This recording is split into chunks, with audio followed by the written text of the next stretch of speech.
Hi, and welcome to the latest episode of Stimming and Stilettos with Dr. Tasha. And as usual, I bring you another great guest. I'm super excited. We met a little while ago. LinkedIn is a great place. um, and I am excited for her to tell us her story. But first, I want to welcome Alex Noel to our show. So welcome to the show. Hey, hello everyone. Glad to be here. Thank you so much for agreeing to be a guest. I don't take it lightly that your time, your schedule, your work, all of that is really important. And so you taking this time to be with us to tell us your story and have us get to know you and to answer the pertinent questions of the day. I really appreciate it. Yeah. Well, I would say that your show is a great platform. So thank you for having the show and taking the time to do podcasts like that, looking at different areas of STEM. And for a woman of underrepresented minority, I think that's really important. All right. So let us just get it started. This is the question of the hour, and it is well. It's not even a question. It's really just Alex. Tell us your STEM story. Tell us where you started. Yeah. So first, I would say I'm originally from Montreal in Canada, and right now I'm in Baton Rouge, Louisiana. So I'll tell you how I went from Montreal, really a cold weather atmosphere, into the deep South where it's nice and warm. So I would say my STEM story or my STEM journey started early on, probably in elementary school. I think I was always curious. I always wanted to learn. Probably also because I have older siblings. So I have an older brother and an older sister. Actually, my older sister is named Natasha. And and I think, when I was young, I saw that they could read and write, and I was younger, so I couldn't, but I always wanted to learn so I could be like my older siblings. So I think I always had that need to learn. And very early on, I saw I had kind of facility or abilities for like math and science. That was areas that I liked. And I took on some like science fair project that we had in elementary school. So I remember in fourth grade, it was called Expo Science, and everybody would go there and would take probably 6 months of the year to do a science project. So my science project was on the planets that have the ring, so Yeah. Saturn and Jupiter. Hmm. And and I went to the library. At that time, we had to go to the library, look into Is books, this right?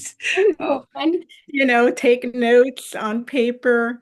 So I always love to do that research, and summarize my findings. And at the end, after the project, I would have some little maps, some little photos and pictures, and do a little presentation. So that was in fourth grade. And you had different levels, like the local level you could win, then you went to the regional, and then different levels. I didn't win the first time in fourth grade, but it was a nice yeah. experience. And then I did it again in sixth grade, but that time I teamed up with, at that time, it was my best friend. And we did the science fair project on compost. So that was way back in the early 1990s. And we were very, I would say, avant-garde to do it on compost. And we won the local level fair. We went to the regional level, but it's not there. But at Nice. least, I had that little progression. So I think with I always knew I wanted to do something related to science. I knew I like to wear that white lab coat, and be like, okay, I'm a scientist. And did I know exactly what it was going to be? Was it going to be medical health? Was it going to be engineering? Was it going to be other type of sciences? I had no idea, but I knew I had that love and that passion for science. So fast forwarding to high school and then to college, I really always continued having kind of abilities in math and science. So I really knew I like physics, I like chemistry, I like Did you like biology. physics? Physics is my favorite. I did until a certain point, and then it was like, okay, it's becoming too complicated. I bet. Let me just stick with biology. But when I was younger, I really liked physics. So I would say the baby physics, I Yeah. liked the baby physics. So at that point, when I got to college, that's where I kind of focused more on biology. I didn't know if I wanted to go to med school, but I definitely knew that at that point it was going to have to be something dealing with human health.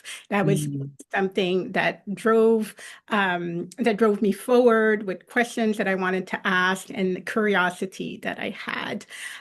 So afterwards, I decided to do a bachelor's in biomedical sciences, which really kind of confirmed that biology, was my thing. yeah. And it's funny because when we're in high school, we don't know, all that we know in terms of scientific professions are more like, being a doctor, a dentist, a nurse, an engineer. So, pharmacist, you see all those big professions, but you're never thought about everything that's hidden with regards to, let's say, biomedical research. So, Right. who are the research scientists? Like, I had no idea when I was in high school that you could do a career in research, that you're behind the scene, having all those tough questions that you're trying to answer to maybe create or develop a new medicine, Yeah. a pharmaceutical compound. So I think for me, when I got to college, that's really where I saw that, oh my God, there's another world that I had no idea existed.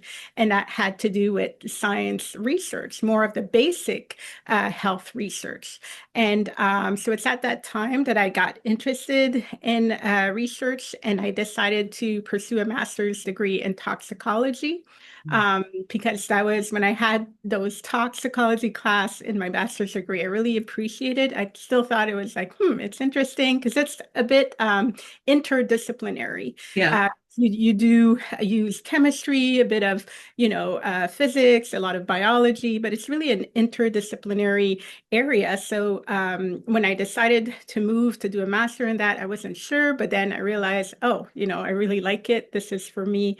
And moving from my master's, and I did a PhD also in toxicology and risk assessment. And that's when I kind of focused on lung disease and how we could better understand lung disease that are caused by environmental pollutants or environmental exposures, such as where does air pollution have impact on people that have pre-existing lung Yeah. conditions, or in general, just the public that are exposed to very high concentration of polluted air. So that was really, I would say, kind of what brought me my scientific journey up to college and what I decided to do my PhD in. And after doing my PhD, I was looking for a postdoc.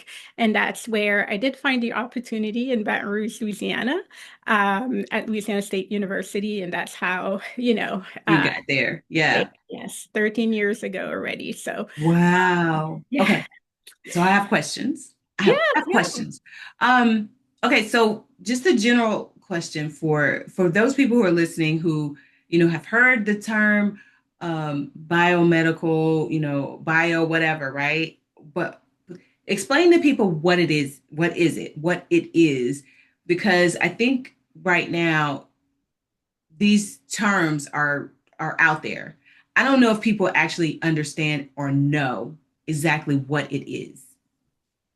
Yeah, so that's a great question. So, when we're talking about, for example, biophysics, biochemistry, biomedical research, it's really the intersection between biology and those other fields, such as chemistry, physics, or medicine, where you're trying to bring that together to better understand, in most cases, would be an event, whether it's a pathology or a disease or something that's happening in the physiology, so under normal condition. But we're trying to better understand it using a combination of discipline that includes biology, but that will also include include other disciplines or principles from, let's say, chemistry, physics, or medicine.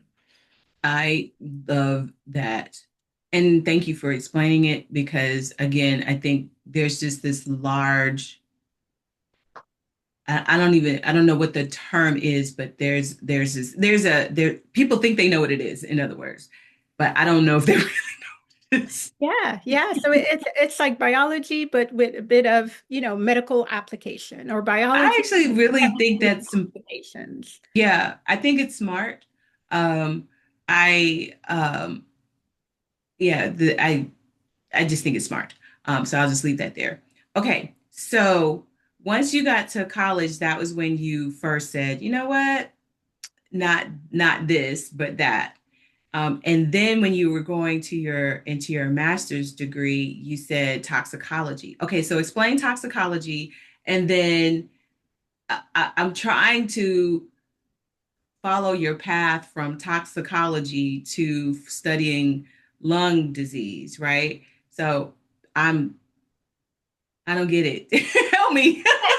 Yeah, no problem. So toxicology is basically the science that studies poison, Mhm. right? So basically anything could be a poison. It's really the dose or the concentration that makes the difference on whether a compound is a poison or not.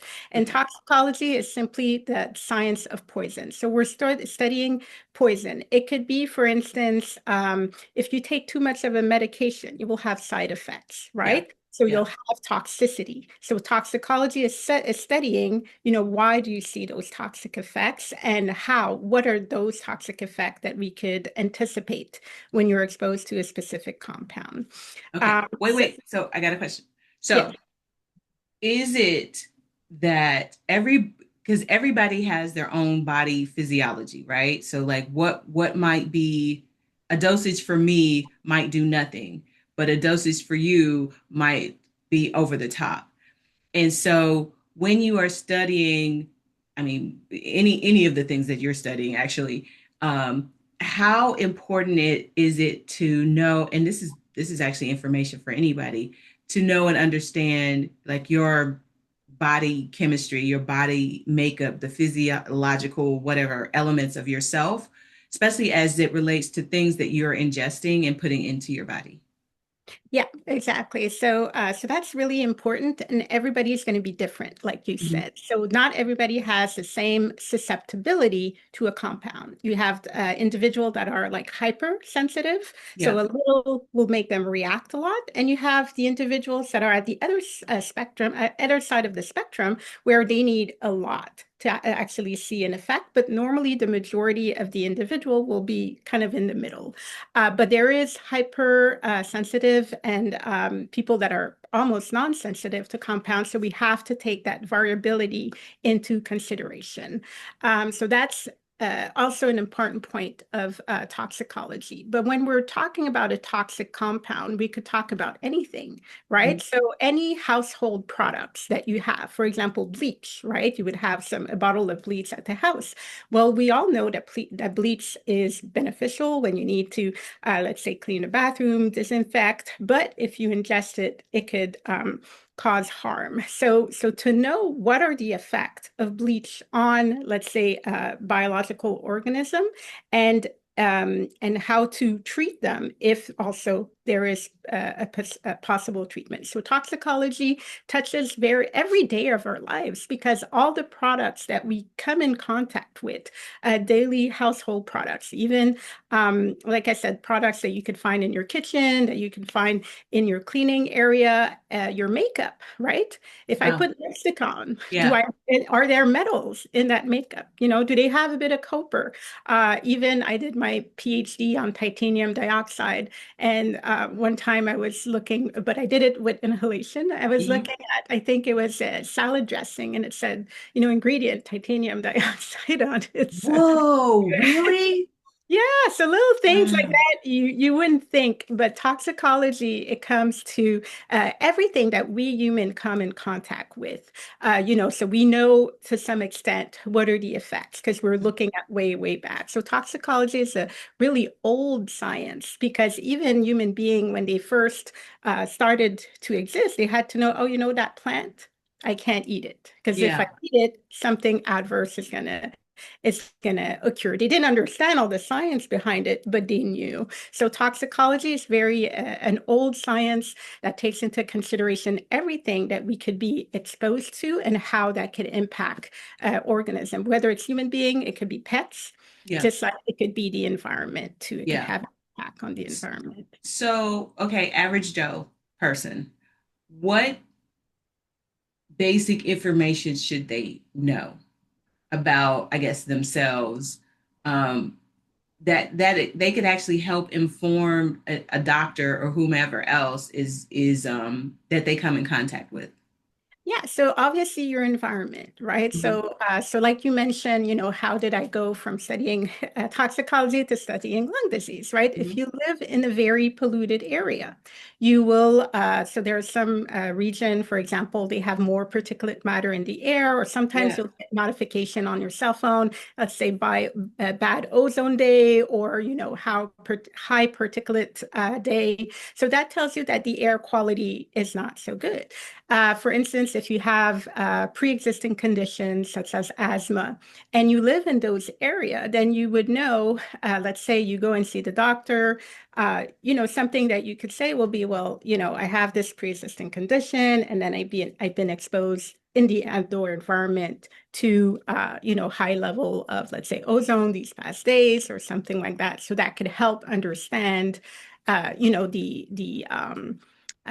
I would say the exposure or what's surrounding the effect that you're seeing in your lungs, for instance. But that's how. So for me, when I say like I'm studying lung diseases that has to do with environmental pollutant, that includes air pollution, right? I So got how it. does Hmm. exposures to air pollution affect the respiratory system?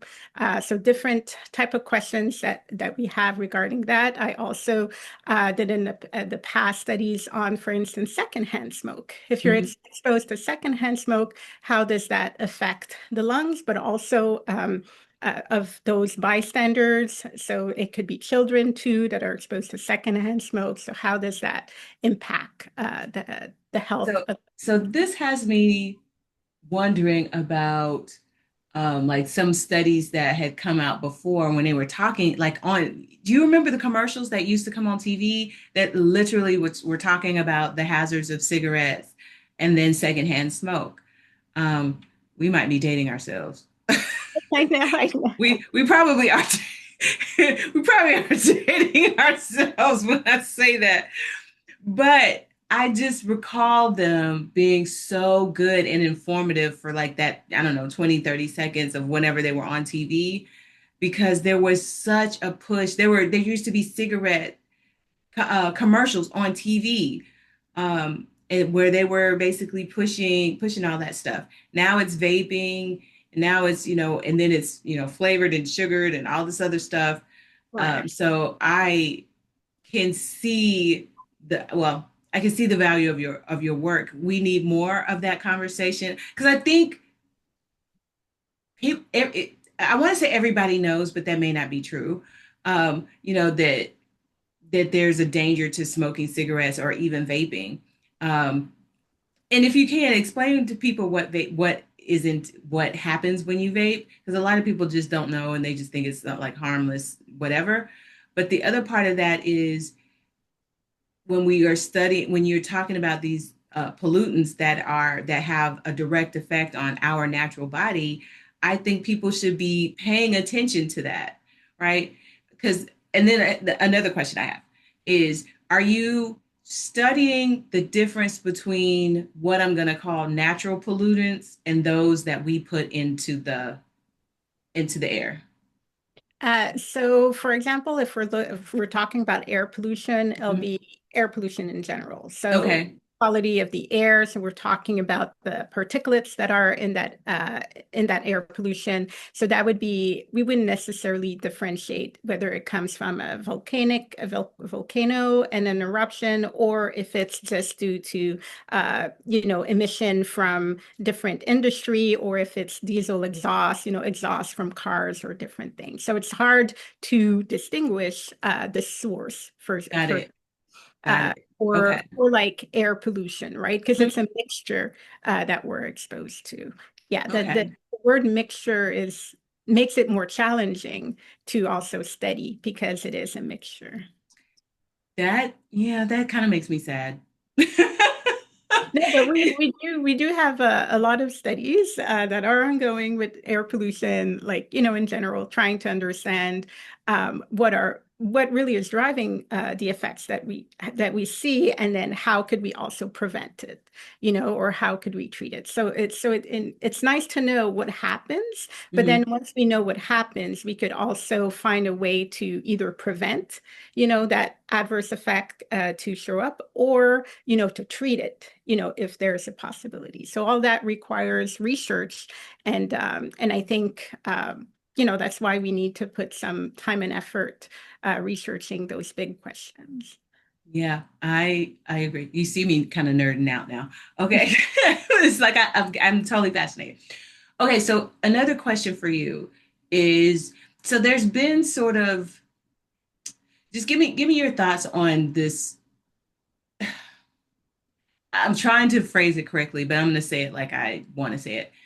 I feel like there's been an attack on research, lately, um, and the need for it and the accuracy of it and around it, that's really been, I guess, coming on for for the past, I don't know, 4 years or so, 4 or 5 years since COVID anyway. Um, and what are you seeing from a person who's actually in it, and how does it affect your work? I feel like, and this is again the world according to me, I feel like the attack on research is affecting the funding, of course, but also like the public actually believing what the research is saying, which is, it's so sad and but ultimately detrimental. But I want to get your take.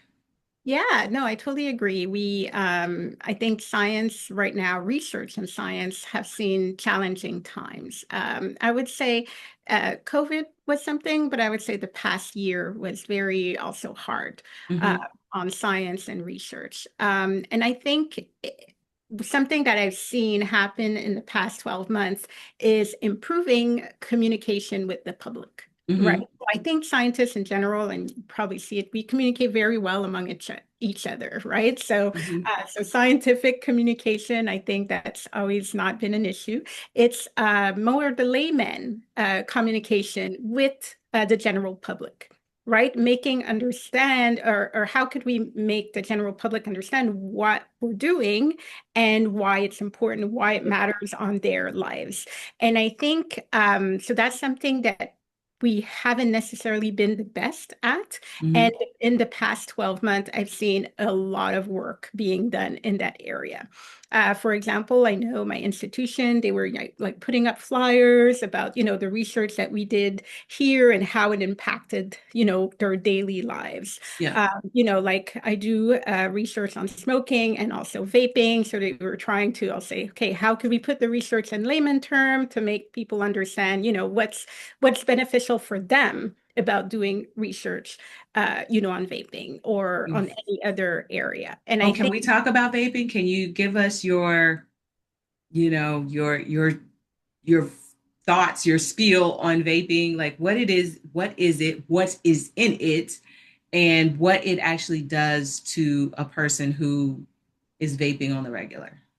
yeah. So I would say that definitely your e-liquid, or the liquid that is in your e-cig device, contains generally propylene glycol, vegetable glycerine, nicotine. Obviously, that is an addictive compound. So that's Wow. also something to be careful for youth, because, it is a addictive molecule, so they could be addicted to that. And in some cases, there's also flavoring chemicals, Yeah. right? So a lot of like strawberry flavors, ice, melon ice, blue ice, and different flavors.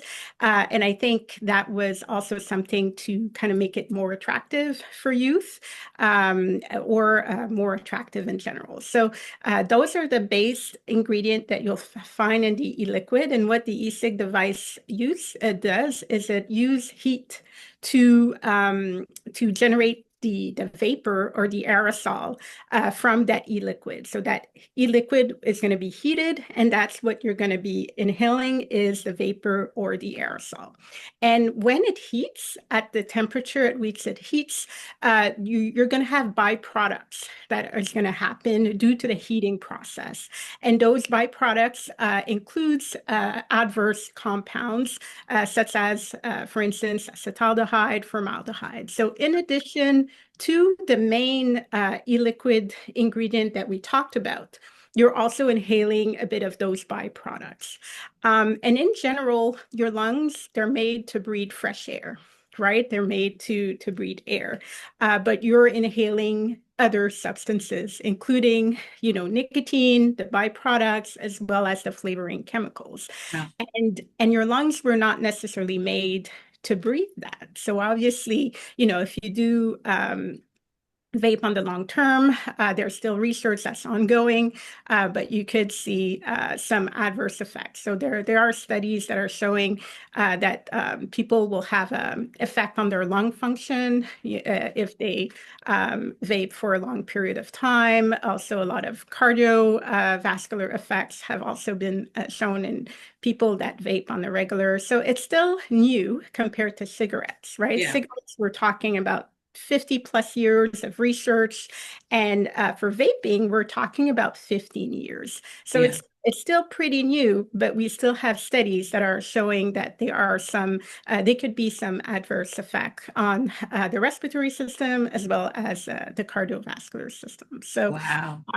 So definitely not comparing, if you compare vaping to abstinence, to nothing, right? Breathing fresh air, which that should be your comparison group.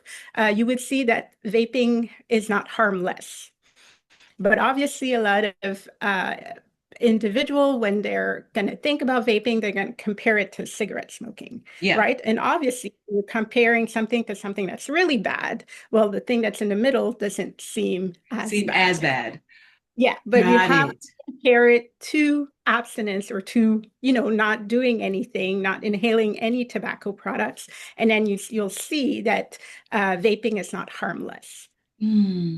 Wow. Okay, so is that is different than so the way you've told us to think about it, I promise you is not the way that most people are thinking about it. Because like, it's like, well, if I don't do anything, okay, it's almost like when you well, because I got in trouble as a kid for stealing my auntie's cigarettes, me and my cousins. And I mean, we weren't even smart enough. We just stole the whole bag. There's only three of us, right? Yes, So yes. we stole the whole bag. And then we left all of the butts of the cigarette in the garage because that's where we went to smoke it. But after that, like I never understood like the whatever it is, right? I just never got it. So skip that. But like I feel like if I hadn't have had that experience, I probably would have been curious as like, what is it? What is the draw? Nah, I'm over it. Just it didn't, I guess it wasn't giving what it was supposed to give to me anyway. So it wasn't a thing. Um, but when you go from like that first, from having nothing to something, I don't think people looking at it like that. So especially when we're talking about vaping, that doesn't appeal. That's never appealed to me either. But maybe I don't know. In my mind, it's like maybe it's because I smoked back then. I don't know. Um, okay, so you're at we went way off the so you're at LSU right now. Yes. Um, and you are doing research. So tell us what are in my mind, what's next for you? So where do you want to what do you want to research next, and or where do you feel like you want to go next? Yeah, yeah. So I think one good thing about being in academia is that you could choose, the type of research you want to do as long as you Mhm. get funding for it. Right. Yeah, that's another story, but you're basically free to do what you want to do. So I do.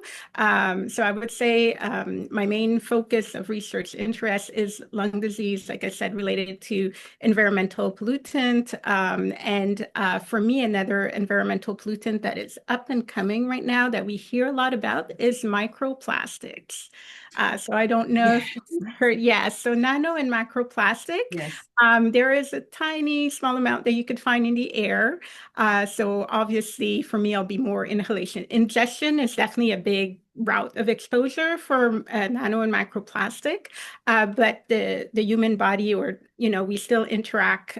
There's still interaction with microplastic through inhalation. So the lungs being a potential portal of entry for micro and nanoplastics. So that's where I think I would like to go. Another area that I found interesting and harder to tackle Mhm. is also climate change and how climate change could also impact respiratory health. So that's more at the macro level, but Yeah. my immediate next thing would be micro and nanoplastic.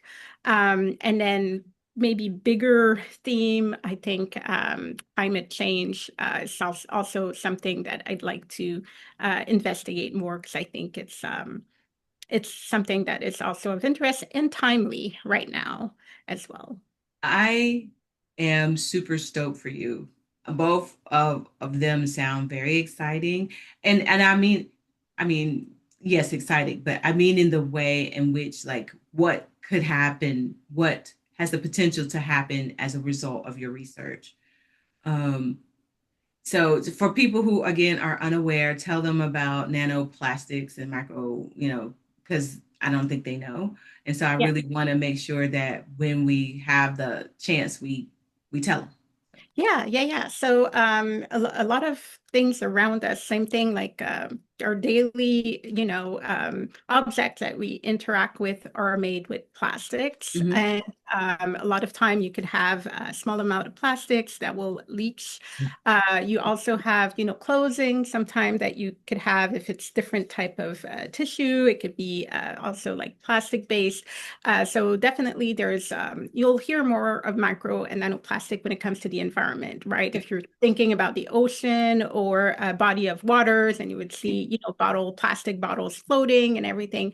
But we're also, when we're eating, let's say with a plastic spoon or even me, I'll have my water bottle, which is, I eliminated all plastic that I could, but water bottles, I still Right. haven't. But every time, depending on the plastic, that could come into contact with our food, and then we're going to be eating that, right? So over the years, obviously, it'll take years, but we will have accumulation of plastic, let's say, inside our body, and these are not material that biodegrade or if you want degrade easily, right? Got it. Yeah. Because of the nature of the plastic. So there are some studies out there showing that over the course of a lifespan, you could have, I think it was 1 tablespoon full of micro or nanoplastic that we would have in our body. So to see the question would be, what is the effects? Mhm. Is that affecting our health? And if so, how? So that would be an aspect that I'm interested in. Like I Yeah. said, the majority of the microplastic are going to be the route of exposure is going to be through ingestion, but there are also some that could be in the air, Yeah. and those one we will inhale and it could go in the lungs. So that's the Wow. part that I would like to research on. Well, I'm excited for you. I am. Yeah. But I have, okay, so I think I have one more question. So the second area you said was climate change. That's a big issue and it's controversial. in the fact that there's still deniers of climate change. So there's that. Um, I want you to speak on, what your thoughts are around climate change in general, and then, yeah. But the other thing I wanted to ask is, have you found it in your research, and yeah, have you found in your research that there is any type of correlation between, um, I guess in a sense, climate change, but like the our air quality and lung disease? Yeah. So, first, I think climate change, like you mentioned, it's still debatable, something that not everybody will agree that is a phenomenon that's occurring. I do believe in climate change, and I do believe that we need to prepare. So if ever we do see those changes in temperature, whether it's in, both direction, extremely hot or extremely colder temperatures, I think by acknowledging it and knowing it, we could better prepare to Yeah, the impact of that climate change on the environment and also on human health. So I think the key thing for me when it comes to climate change is, knowing, acknowledging it now to see and prepare what can we do when we'll see those changes happening. yeah, love Uh, that. your second question was more if there was a correlation, right, between what we're seeing right now, I guess, and Or cause and effect. yes, yeah, yeah. So I think so there's a lot of epidemiology studies. So epidemiology is, if I could say, the studies of human population, whether they're cohort or Mhm. cases and report, and we're following into time to see if we can make a link with what we're seeing, let's say, in the environment and the adverse effect of the individual in those population or in those cohorts. And I think when we think of definitely if when you have episodes like wildfires, right? Yeah. So you have episodes like wildfires, whether they appear more in the West Coast, and you could see a direct correlation with, let's say there's a wildfire in the West Coast, you will see an increase in the numbers of individual going to the hospital for respiratory issues, whether Hmm. it is asthma, emphysema, or different lung diseases. So you do see that correlation happening when there are those specific episodes of air quality, where the air quality has changed. So there's definitely some correlation that we You can see? make.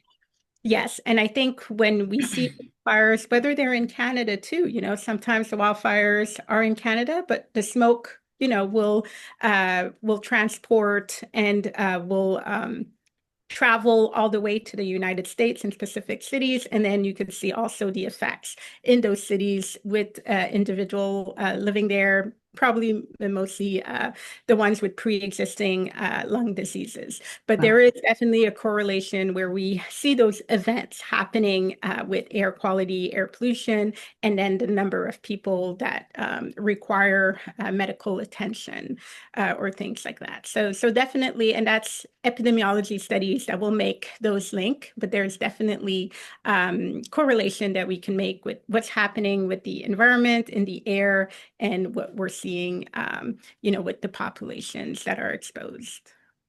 So I can't I want to ask, and it's such a broad question, because there's a part of me that just wants to know like what's gonna happen, right? Like I really am so totally fascinated. Like if we don't make a change, if we don't address our issues, our air quality issues, just in the United States. And this is something that, I think there's some of the conversation around climate change has been around this one of them is around this particular issues of air quality, of like what's happening with our ozone layer, with how that has is deeply affecting everybody here on earth in some way, shape, or form.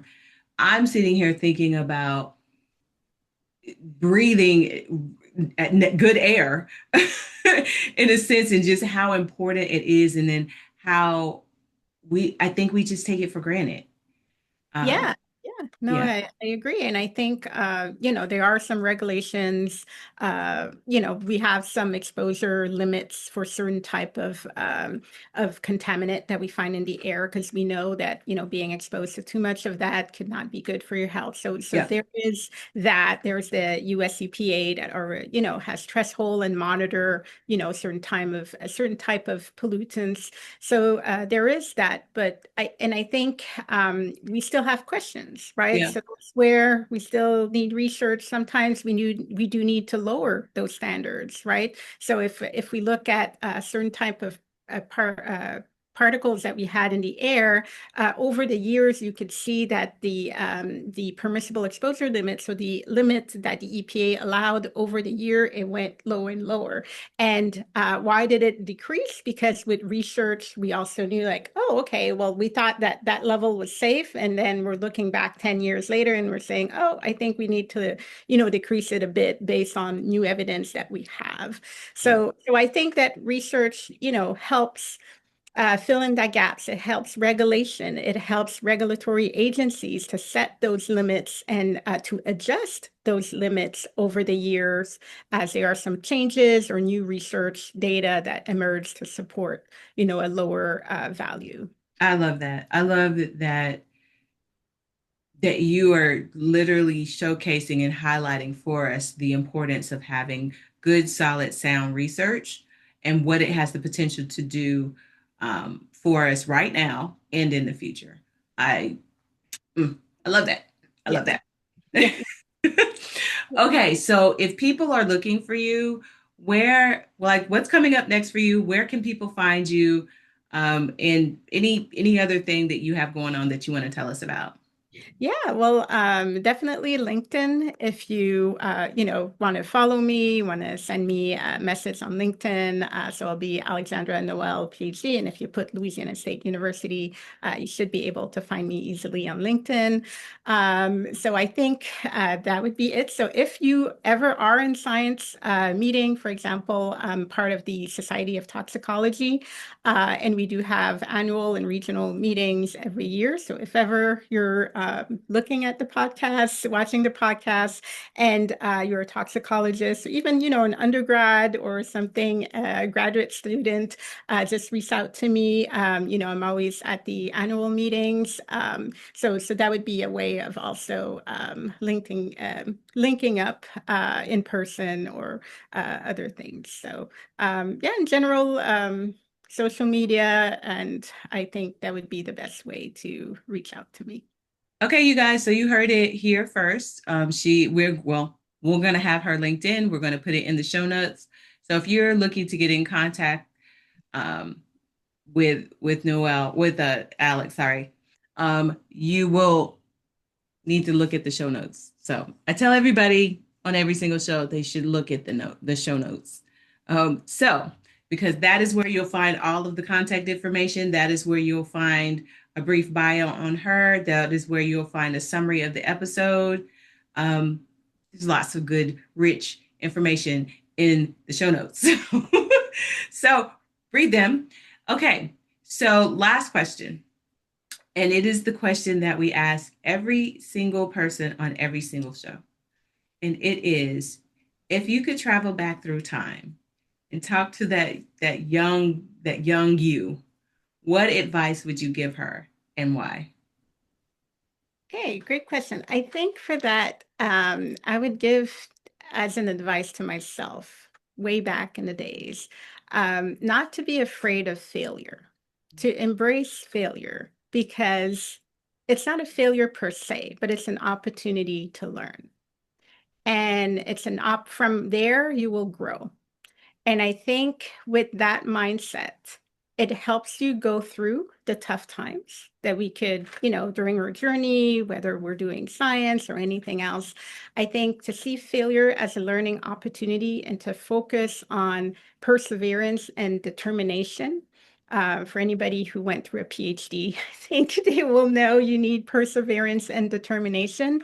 I think that would be the advice I would give to my younger self.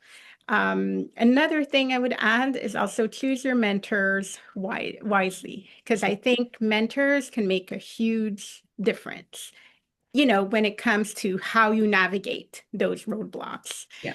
And so choose your mentors wisely, not necessarily because they're famous, they're expert in the field, but because they also have something that you're aspiring to besides the expertise that you could relate to.